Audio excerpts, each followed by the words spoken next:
గురించి మాట్లాడాలి. ఇది మాట్లాడాలన్నా కూడా ముద్రగడ పద్మనాభం గారి జీవితంలో అనేక కూడా ఉన్నాయి. ఇక్కడేమో జనసేన పార్టీ వారు ఉన్నారు, కాంగ్రెస్ వారు ఉన్నారు, వైసీపీ వారు ఉన్నారు.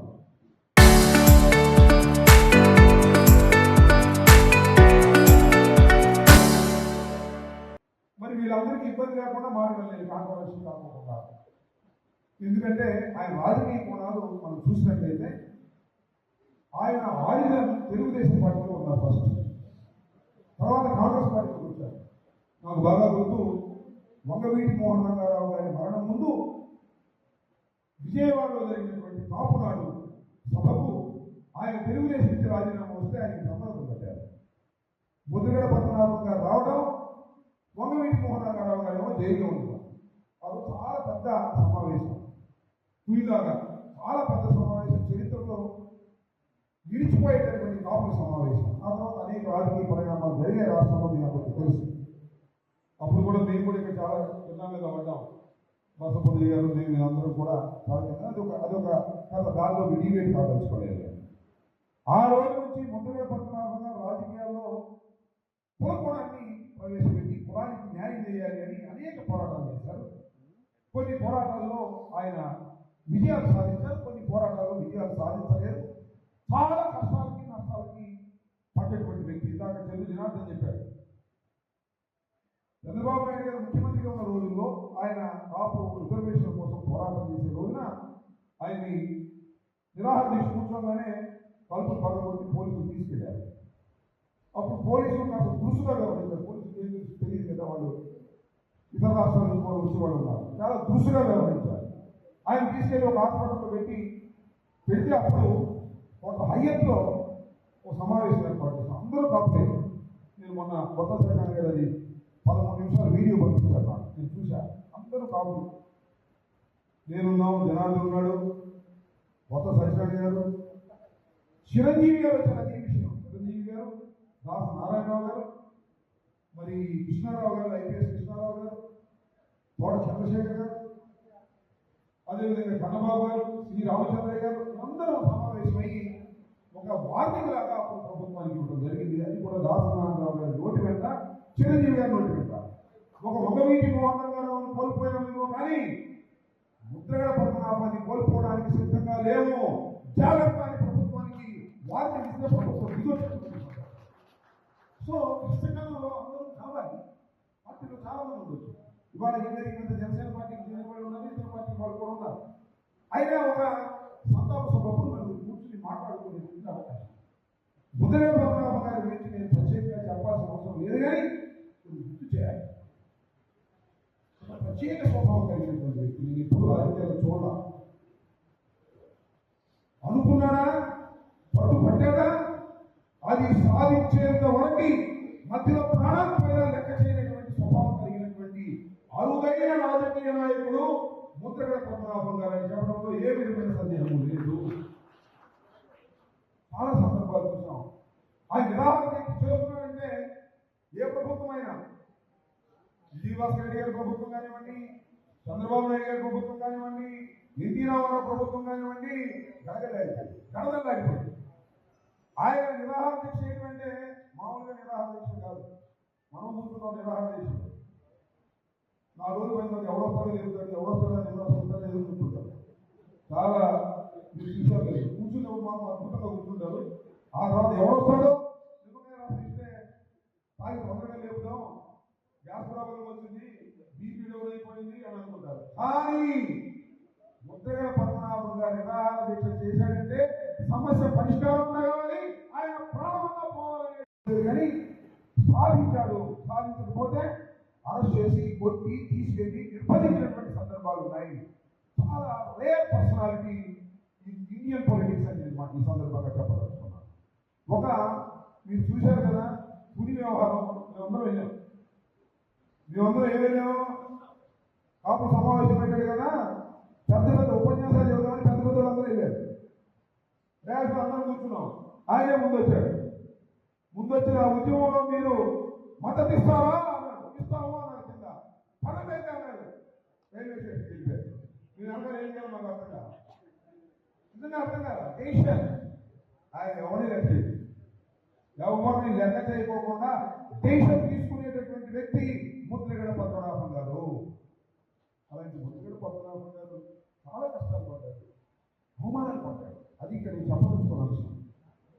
అవమానాలు పడ్డాడు కాదు. చాలా మంది మిత్రులు సరిగా ఆలోచించాలి. అన్ని పార్టీ వాళ్ళకి నేను విజ్ఞప్తి చేస్తున్నాను. ఈవెన్ తెలుగుదేశంలో ఉన్నటువంటి మిత్రులు కాపు సోదరులు లేదా జనసేనలో ఉన్న కాపు సోదరులు చచ్చిపోయాడు సరిగ్గా ఇప్పుడైనా గౌరవించాలి అని అడుగుతాం. ఆయన్ని అవాకులు చవాకులు మాట్లాడడం ధర్మం కాదని కూడా మనం చేస్తాం. ఎందుకంటే చాలా మంది అంటున్నారు ఆయన కులం మార్చుకున్నాడు, వెళ్ళి పేరు పెట్టుకున్నాడు. ఆయన కులం మార్చుకోలేదు, నేను మార్చుకున్నాను. సంగీతం వెంకటరెడ్డి నాకు బాగా తెలుసు, చిరకాపాడు. ఆయన శాసనసభలో ఉన్నప్పుడు, మంత్రిగా ఉన్నప్పుడు నేను శాసనసభ్యుడు, మాకు బాగా సన్నిహితం. సింగభస్మయ్య గారికి కూడా బాగా సన్నిహితం. అప్పుడు కాపునాడులో ఉన్నారు. 1982లో కాపునాడు జరిగినప్పుడు కూడా సంగీత వెంకటరెడ్డి గారు, శివశంకర్ గారు వీళ్ళందరూ కూడా ఉన్నారు. ఆయన పేరే సంగీత వెంకటరెడ్డి. పోలీసు కంప్లైంట్ చెప్పుకుని సమయం మాత్రం పెట్టుకున్నారు. వచ్చారా మీకు చేస్తారు, ఒకసారి దుబాయ్ పెట్టుకున్నాడు. ఇప్పుడు ఉన్నాడు తప్ప మామూలు వాడికి సాగిపోతున్నాయి. ఈ రాజకీయాల్లో ఎట్టగొట్ట నిరాహారం చేసి మంచి పేరు తెచ్చుకుంటే మనకు మంచి పని ఇస్తాం అనుకుంటారు తప్ప ఎవరైనా మింగేసి చచ్చిపోదాం అనుకోరు.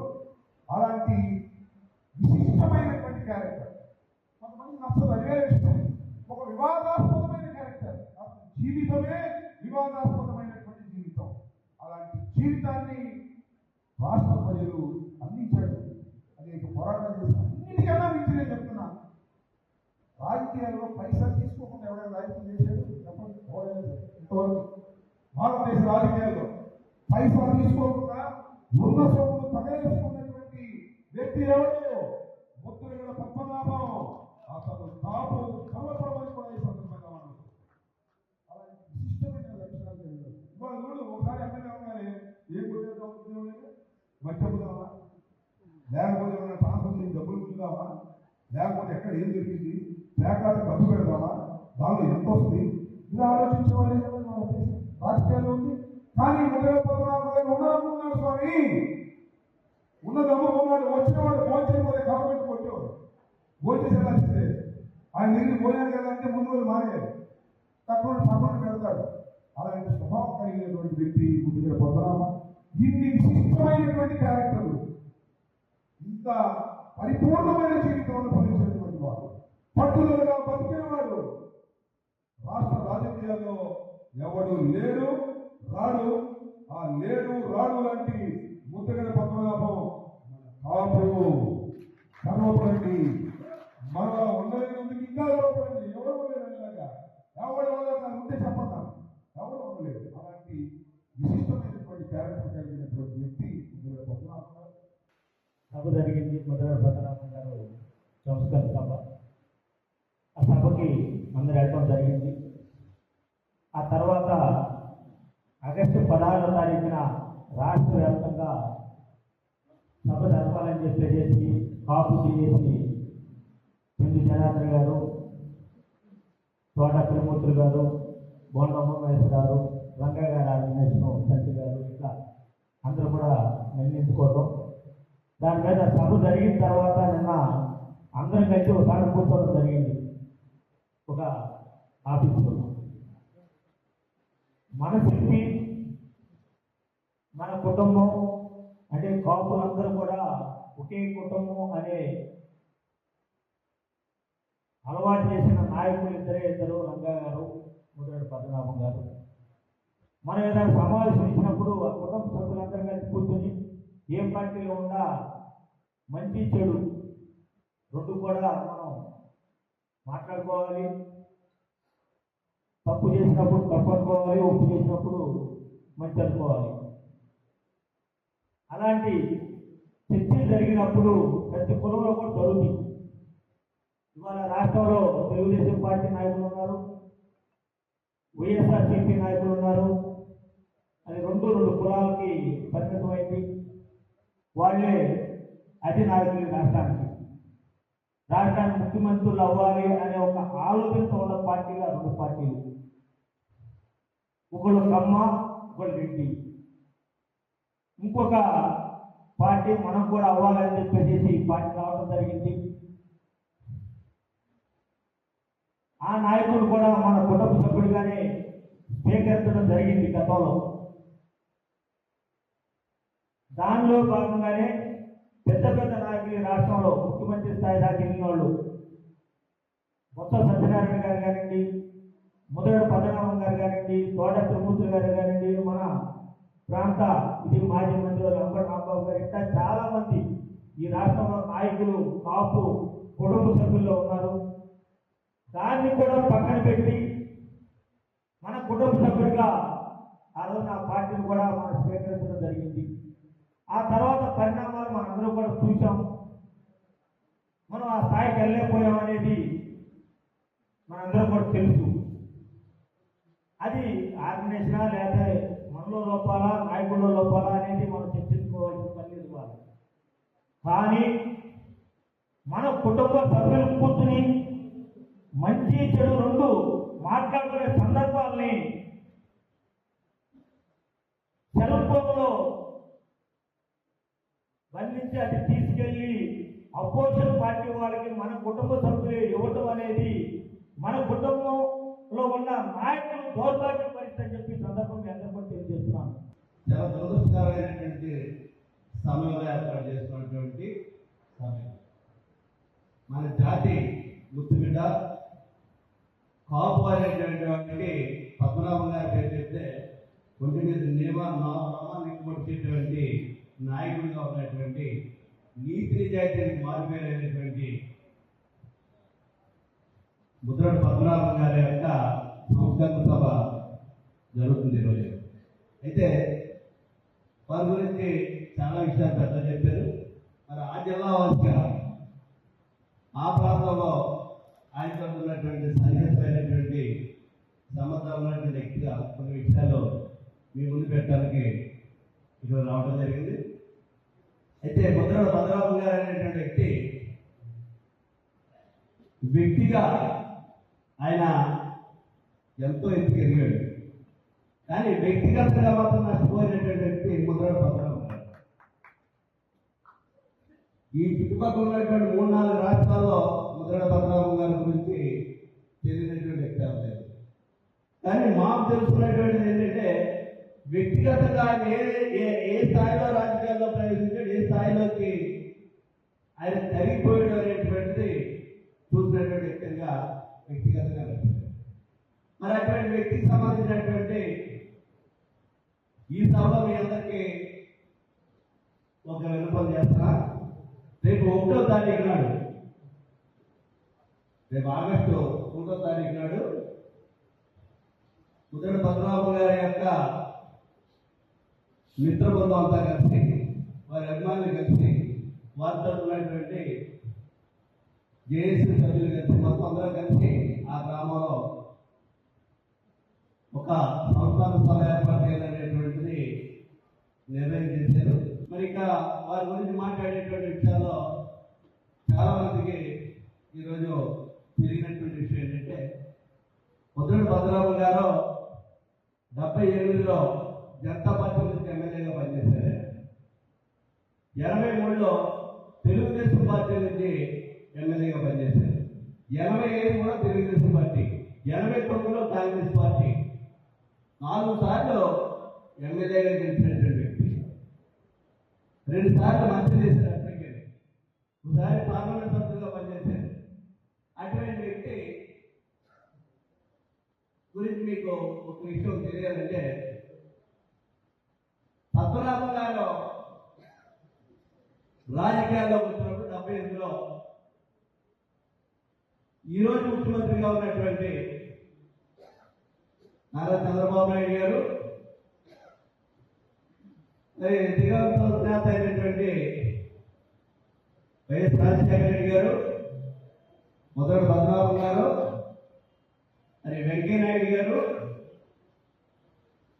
రాష్ట్ర దేశానికి ఉపరాష్ట్రపతిగా పనిచేసినటువంటి వీరందరూ కూడా ఒకేసారి రాజకీయాల్లోకి వచ్చాడు. దీంతో పాటు చాలా మంది ఉన్నారు. తెలుసుకున్నట్లయితే 4 కాబట్టి 4 పేర్లు చెప్పగలుగుతున్నాం. వచ్చినప్పుడు ఇంకొక విషయం ఇక్కడ చూసుకుంటే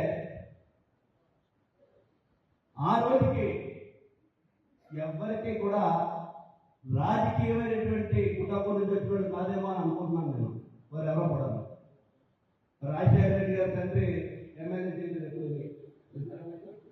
రాజశేఖర రెడ్డి గారి తండ్రి, చంద్రబాబు నాయుడు గారి తండ్రి చేశారా ఎమ్మెల్యే గారు, వెంకయ్యనాయుడు గారి తండ్రి చేశారా, వీళ్ళెవ్వరూ ఎమ్మెల్యే చేయలేదు.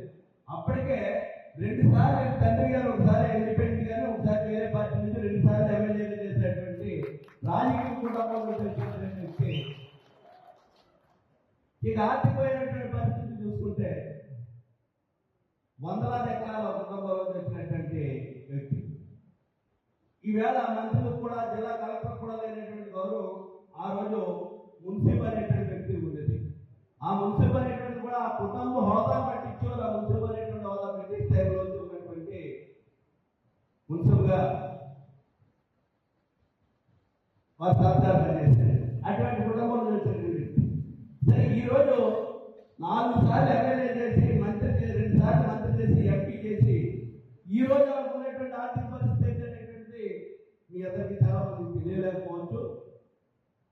అక్కడ స్వయంగా చూసినటువంటి వ్యక్తి అంటే మరీ ఇబ్బందికరమైన పరిస్థితులు జరిగానే వాళ్ళ ఆస్తులన్నీ వందలాది ఎకరాలు అమ్ముకుంటూ వచ్చి రాజకీయం చేసినటువంటి వ్యక్తి అయితే ఆయన చెయ్య ఇలాగే ఒక చెప్పేప్పుడు ఇలా సాధించినటువంటి వ్యక్తి మాత్రం కాదు. ఆయన రాజకీయాల్లో తీసుకొని ఎప్పుడు కూడా ఎక్కడ ఈవేళ రాంబాబు గురించో నా గురించో పుల్లయ్య గురించో ఎల్లయ్య గురించో రాజకీయాల్లో పదవి చేసినటువంటి వాళ్ళ గురించి అందరి గురించి ఏదో సందర్భంగా అపోజిషన్ పార్టీ వాళ్ళు కూడా మాట్లాడిన సందర్భాలు ఏమో చెప్తే పద్మనాభం గారి గురించి ₹1 తీసుకోవడం అనేటువంటి మాట్లాడటానికి ఎవరికి ఎప్పుడు అవకాశం లేనటువంటి పరిస్థితి ఆయన చెప్పి ఆ విధమైనటువంటి జీవితం గడిపినటువంటి ఈ మీటింగ్లో. అయితే నేను ఈ సోషల్ మీడియా ద్వారా లేకపోతే మీడియా ద్వారా ఛానల్ ద్వారా చూసినటువంటి యువత సోదరులందరికీ నేను విజ్ఞప్తి చేస్తున్నాను. మీరు ఆయన ఉద్యమం చేస్తే ఆయన మంత్రి పదవి కావాలనో ఎంపీ కావాలనో ఎమ్మెల్యే కావాలనో రాజకీయంగా ఏదో పదవి కావాలని ఉద్యమం చేయలేదు. ఆయన ఉద్యమం చేసినటువంటి ఉద్యమం ఈ రాష్ట్రంలో ఉన్నటువంటి నా సంగీత ఎవరైతే ఉన్నారో ఎవరైతే నా సమాజ వర్గానికి సంబంధించినటువంటి వాళ్ళు అట్టడి స్థాయిలో ఉండి ఎంత చదువుకున్న ఉద్యోగాల్లో వాళ్ళకి సీట్లు రాకపోవటం, సీట్లు వచ్చినప్పటికీ కూడా ఉద్యోగ అవకాశాలు రాకపోవటం, ఇటువంటి ఇబ్బందులు పడుతున్నటువంటి వాళ్ళ కోసం ఉద్యోగాల గురించి పోరాటం చేసినటువంటి వ్యక్తి ముద్రగడ పద్మనాభం గారు అనేటువంటి మీ ద్వారా ఆ సోదరులకు మనం చేస్తాను. అందరి కోసం కాదు, ఈ సమాజంలో ఉన్నటువంటి ఎస్సీలకి రిజర్వేషన్ ఉంది, బీసీలకి రిజర్వేషన్ ఉంది. అధిక జనాభాలో ఉన్నటువంటి మన సోదరులకి మన కుటుంబ సభ్యులైనటువంటి కాపుల్లో పేదవాళ్ళలో ఉన్నటువంటి వాళ్ళ కోసం ఉన్నవాళ్ళకి దక్కలేదు. ఆయన అడిగింది రాజకీయ రిజర్వేషన్ నేను అడగలేదు. ఉద్యోగ అవకాశాల్లో రిజర్వేషన్ వస్తే చదువుకుంటారు, చదువుకుంటే ఉద్యోగాలు వస్తాయి, ఉద్యోగాలు వస్తే వాళ్ళ పాపలు ఆ కుటుంబాలు బాగుపడతాయి, ఒక స్థాయికి ఎదుగుతారు. ఇవాళ కాకుండా భవిష్యత్తులో అన్న ఒక ఉన్నతమైనటువంటి స్థాయికి వెళ్తారనేటువంటి ఒక ఆలోచన చేసి ఆయన మొదలుపెట్టినటువంటి ఈ ఉద్యమం. ఇది మీకోసం చేసినటువంటి మన పిల్లల భవిష్యత్తు కోసం చేసినటువంటి ఉద్యమం. ఆయన ఈవేళ